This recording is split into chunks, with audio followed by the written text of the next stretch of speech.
Hi, good afternoon. Thank you for listening to my reading. Today is chapter 2, and I also like to thank Captain Shan for writing his book because it gives me a lot more to reflect on, and I hope whoever read his book, you at least have 1% of the knowledge what coaching is all about. So let's start. Chapter 2 is not a huge chapter, and it's a very challenging one for me because as per yesterday experience, a lot of words are beyond my pronunciation, and I hope to perfect that today. Hopefully you don't give me a challenging words inside. Anyway, let's start. Chapter 2 of the book called Coaching with Respect from Captain Shan. Okay. Coaching as I see it, that means what he saw in it or he's seeing in it.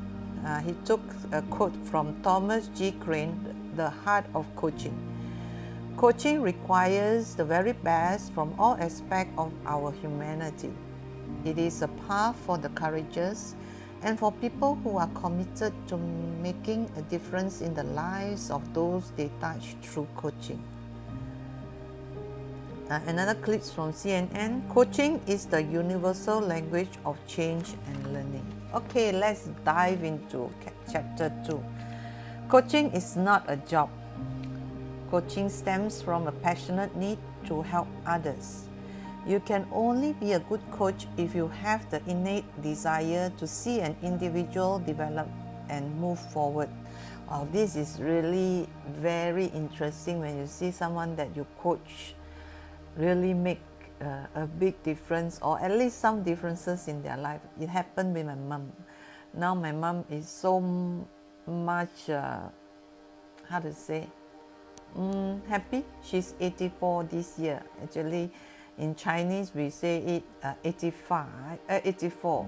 Last year she's 83, so I always confuse the Chinese age and the English age. The reason to coach. A coach must have constant interaction with others in the fraternity. A coach cannot perform the noble duty of coaching in isolation. He must share his views and opinions and expect to be critiqued. A coach benefits from the mutual exchange of ideas from colleagues and mentors. If the coach is struggling at work, he must reflect, review, and consult with his peers or mentors. Motives must be examined, methods reassessed, and feeling explored. A coach cannot allow negativity to permeate his thought where his role is concerned. Individual approaches and attitudes to the coaching job have an impact on others. Coaching, it must be remembered, is not about the coach, the professional on stage. It is about those observing and participating in the process, the hopefuls who have come to gain from coaching. Every coach has to take stock of his engagement and performance and articulate his strengths and challenges. This is a profession which goes beyond the self. It is an enterprise which is patterned from the start to give others the results they have come for from the professionalism they have come to expect in coaching. Everything is geared towards producing an outcome for those who seek to be inspired and activated by the coaching processes. In other words, to coach is to see results outside of oneself, and more importantly, to feel passionate about this overarching goal. At this juncture, a review of the different definitions for coaching is necessary. 1. The International Coaching Federation defines coaching as partnering with clients in a thought-provoking and creative process that inspired them to maximize their personal and professional potential. Number 2, The International Association of Coaching defines coaching as a transformation process for personal and professional awareness, discovery, and growth of client. Number 3, the World Association of Business Coaches defines coaching as engaging in regular structured conversation to enhance the client's awareness and the behavior to achieve the objectives for the client and the organization. The common denominator of this definition is client, and client. To inspire the client, to transform the client, and to enhance the client. On certain time we perceive client or we name client as coaches, but I don't see the word as approved by the dictionary yet, maybe in the near future. Indeed, coaching isn't just about how we release our individual roles and achievements as coaches, but more about how much of that enjoyment and fulfillment translate into life-changing results for others. Are you coach candidate? Coaches are the main conduits and goal facilitators. They must take delight in the process of empowering and affecting change in other people. Their significance and relevance as professionals are inevitably viewed from the lenses of their charges. It is for this reason the individuals who enter the coaching profession should do so with an understanding of this fundamental responsibility. There is nothing more significant than giving a transformative tool. What drives a person to be an enabler of change? What makes one a proponent and facilitator of human growth? I began asking myself these questions as soon as I have an inkling that I wanted to be a coach some 20 years ago. Back then, in the days when I was searching for a new professional directions, I needed to understand why motivating others to acquire new insights and create better output appealed to me. The desire grew from the time I left my day job in the army.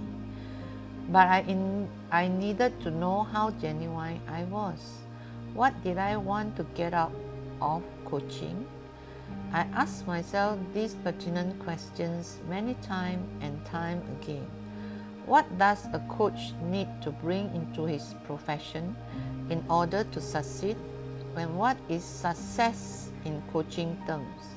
What's in it for me? These are the questions that demand honest answers, for coaching is undoubtedly a serious business which involves the intricate and intimate process of excavating truths from an individual. That is a grave responsibility, to say the least. Coaching is about human sensibilities. It is a profession which demands dedicated professionals who are capable of and devoted to communicating as well as motivating. Because the coaching enterprise is dedicated to activating what is regarded as a self-directed change in others, it can be concluded that professional coaches themselves are self-directional, highly motivated breed. They must develop within themselves the capacity to self-discover and rev up their own inner engines in order to negotiate their individual journeys. These self-exploration are important prerequisites which potential coaches must have before they can begin to walk alongside others on the migratory path. The self-explanatory experience which harnesses a professional coach's mental and spiritual attributes, preparing him for the challenges on the real stage. These initial journeys are meant to place would-be coaches in position of readiness. They develop empathy and fine-tune sensitivities. It is on this ticket of preparedness and openness that a person embraces the coaching practice. They come to understand what should be the reason for being a coach. Good reasons are the engines of good intention, good actions, and good actions give good results. Briefly, a coach has at least two things that would render him as a suitable candidate to propel change. One is he has a natural propensity to connect with others at an emotional and mental level and genuinely wants to help create better lives for others. Secondly, he is at least skilled and qualified to empower and is intellectually, mentally, and physically equipped to transform his participants to be their own agents of change. This takes a lot of time on the coach to practice and practice and practice. So if you have a coach at home, help him or her out by being the client, as helping him to helping the coach to advance further, like what my family did for me. Thank you, my family. The coach couple is your nourishment. The coach couple is your nourishment. So if you are contemplating being a professional coach, what would you be asking yourself?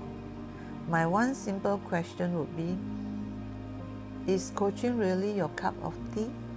This is the question I ask myself.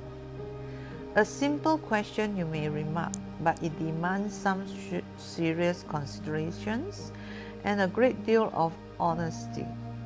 In order to be truthful with the answer, you need to first consider what people are looking for when they want to use the services of a coach at certain point in their lives. Indeed, empathy is a starting point. What do people expect from a coach? What support do they want? What would make them confident in your services and feel safe and comfortable in their engagement with you? How would you meet the challenges and fulfill this role?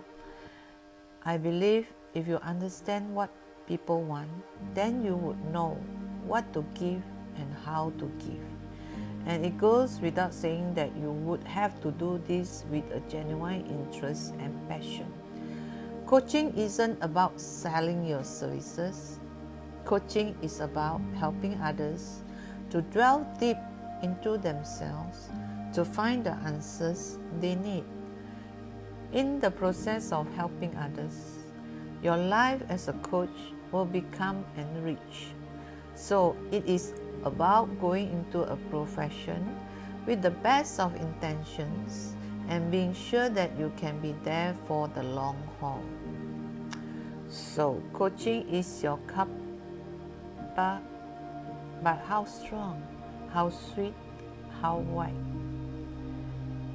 If coaching is indeed your cuppa, how do you take your tea?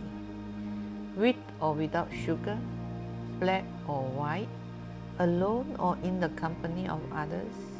How strong do you like it? And more importantly, how by sipping that cuppa you will be able to add value to those who have come to be inspired by you. These questions may help you to reflect on what is required of a coach. My answers are in no way prescriptive, but I hope they serve as sensible guidelines to help you figure out your intentions and motivations. They are based on my personal observations and professional experiences. I have posed some questions which help me to think about coaching as my lifelong profession. Having an individual perspective is important. It means you are clear about what you want to get out of coaching. Your answers to the questions below will enable you to get a clearer picture of what coaching entails, understand the prerequisites of being a good coach, and show where you sit on the scale of the coach Cuppa. Cuppa is spelled as C-U-P-P-A. Maybe I pronounce it differently, but that's how I pronounce it. Correct me, yeah? I share my answers which lead me to the path of coaching. I also have some questions for you to reflect on. Number 1. How do I define coaching? I believe a coach should transform an individual to achieve his maximum potential in his personal and professional status. Number 2. How is coaching different from consulting, therapy, or seeking advice from friends and family? This is the question you will be asked many times. So it's good to listen to what Captain Shan has written. Coaching believes that the wisdom and solution lies within the participant, and coaching process retrain the coach from giving solutions. On the other hand, consulting, therapy, or giving advice assume that the person who is seeking the solution does not have the answers. If you are a coach, why would someone want to come to you? Yeah, the $1 million question. So what do you mean by being passionate about coaching? I have faith in the coaching process and being confident that it can achieve fulfillment. I like the whole process of empowering an individual to make the right decisions and take bold steps forward. I have been coached and I have seen how instrumental the coaching process can be because it helped me to be aware of my needs and goals and move on. Hence, I feel very strongly about sharing these invaluable processes with those who need them. Successes in coaching are often visible and sometimes immediate with the right approach. I feel a sense of achievement when I see the transformation that happens to those I coach. Through the success of the participant, the coach feels even more passionate about coaching. Number 4, can everyone be coached? No. It is only for those who are ready and want to be coached. The term we use is coachable. There are those for whom coaching is not suitable. These are individuals who find it more appropriate to undertake other forms of development like training, counseling, consulting, and directing. Coaching is for those who already have the intention of moving forward but need a helping hand to create pathway to achieve their goals. It is for people who want to progress or enhance their life. So coaching is extremely useful when you know that you need to do something about your life or the method you use or something along that way. But for those who have deep personal or psychological issues, they need to seek counselor or physiotherapist. These approaches will be more appropriate. For those looking for career or professional developments involving skill acquisitions, training will be ideal. Consulting, on the other hand, is for professionals looking for expert advice in particular field. In short, the coaching approach is for those who are ready for self-directed learning and development. It cannot work if an individual has expectations of having someone solve their problems for them. They must be prepared to be their own agent of change. Hence, a word of caution to coaches: be discerning about whom you coach. Point taken note. When we are passionate about coaching, it automatically becomes a part of us. We sometimes do not even realize that we are using it. I use coaching with anyone, anytime, as long as I feel that coaching is the best approach for that moment. But be aware that coaching may not be suitable under certain conditions. Number 5, does coaching really work and how? Coaching works when you, as a coach, believe that the participants know the solution. They may not be consciously aware of it, but the coaching process gradually uncovers the inner voice that gives them a clearer idea of how to achieve their goals. The coaching process also holds participants responsible and accountable for carrying out the action plans. Coaching enables and empowers individuals to discover their unique talents and unleash their potential. During the process, individuals are encouraged and empowered to self-reflect, and questions are asked to enable them to reach certain decisions and conclusions themselves. I truly believe that everyone has a role to play, and coaching can bring this out in people. Yes, coaching works, provided the participants too have the determinations to work things out stage by stage.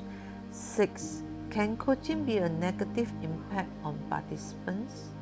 No, because it is based on the participants' desire to improve or perform in order to achieve their desired goal. It is strictly the participants' agenda. In the way we determine outcomes, and usually people aim for positive outcomes. The coach is there to walk through with them to get their destinations. To get to their destinations, the individual is in control. What impact does a coach experience at personal level? I can speak from my personal experience. Coaching has changed me personally. I listen better.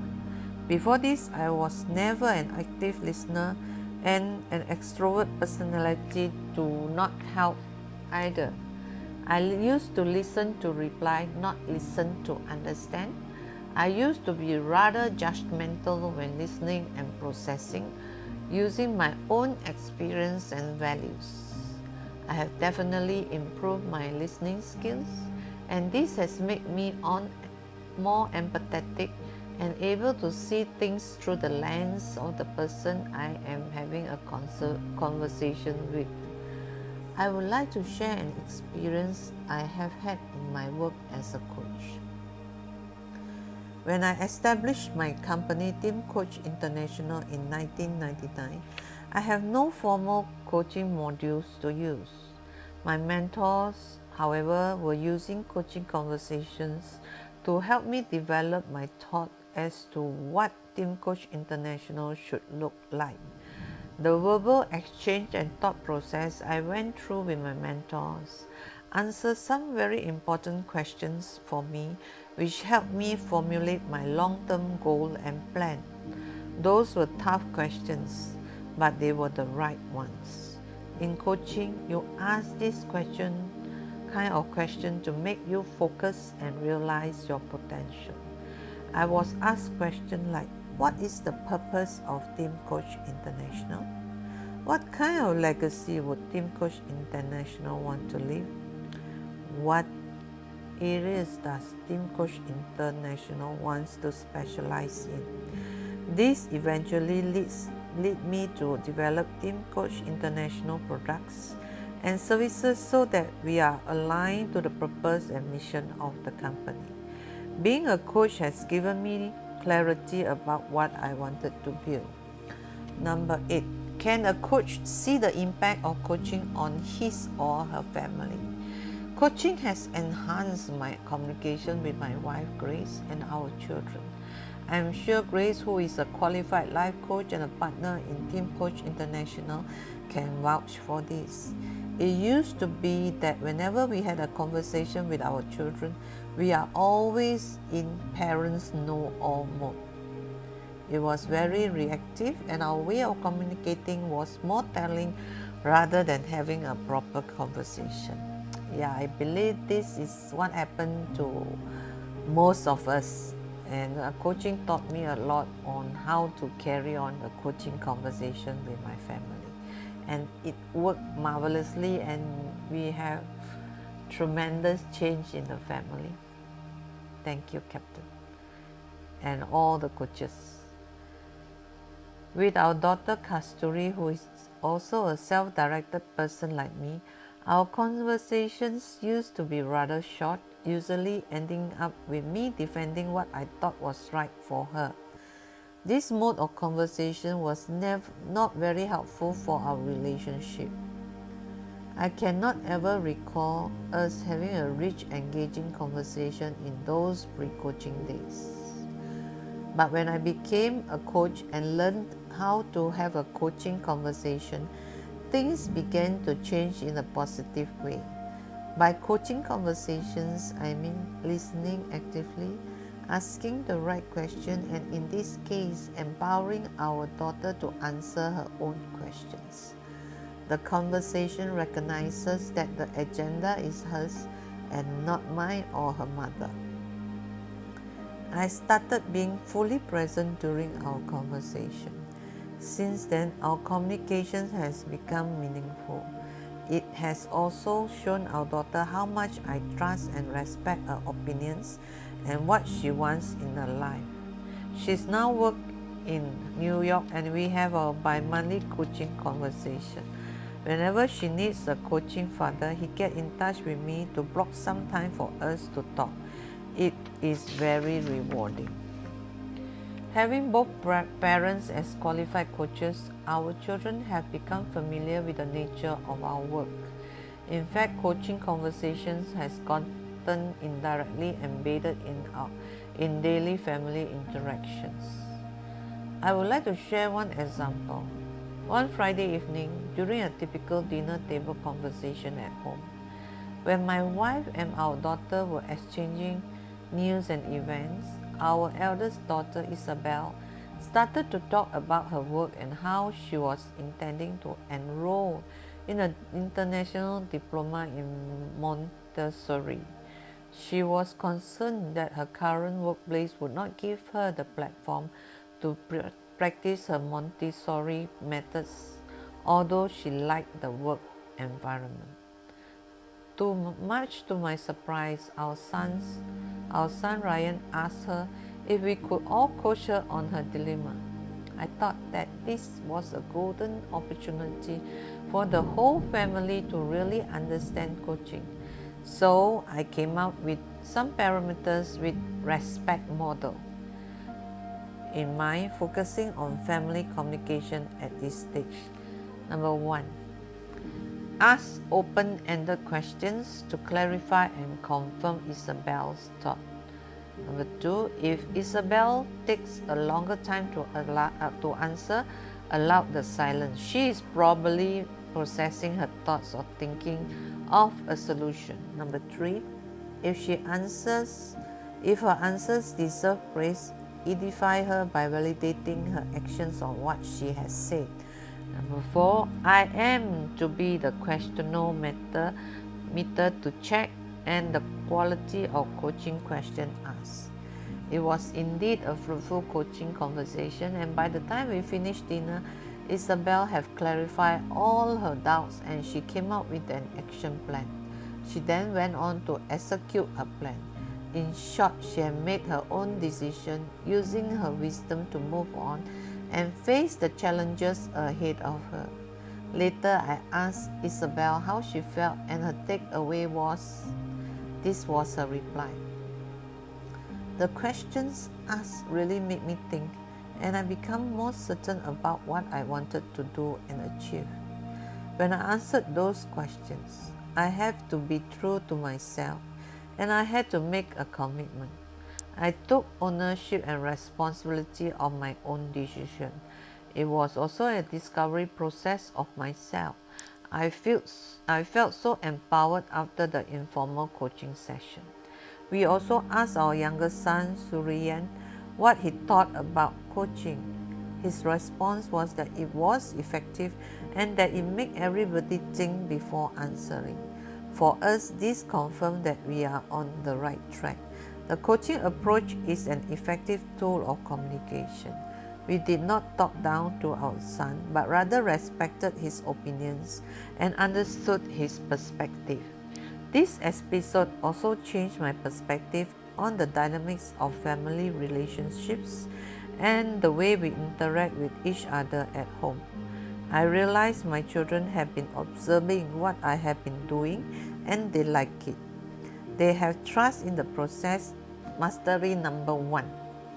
Even though you know each other, you still need to gain trust. They have trust in the process as they are given a chance to say their piece. I also realized I needed to let go and to have trust in my children's wisdom. Oh, we come to final of chapter 2. I was just getting excited about it. The greatest takeaway for me is that I have started a coaching culture at home. Everyone has really got into it and it has positively changed things for each one of us in different ways. Thank you, Captain Shan. And for those who listen to this chapter, I hope you find answers to why we are so passionate about coaching. Till then, stay safe. See you tomorrow.